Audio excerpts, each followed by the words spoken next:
Mainit-init na chismis. Donnie Pangilinan, Bel Mariano, kasal na lang ang kulang? Ang bongga rin ang magjowang Donnie at Bel. Aba, sa tuwing makikita namin sila, ay talaga namang sobrang sweet nila. At wala silang pakialam kahit na maraming press.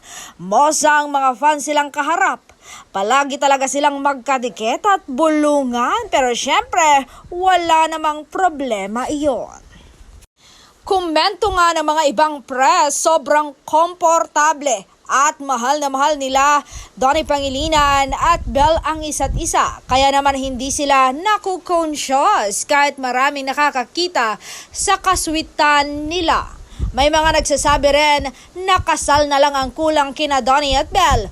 Hula nga ng marami, sa kasalan mauuwi ang relasyon ng Don Bel.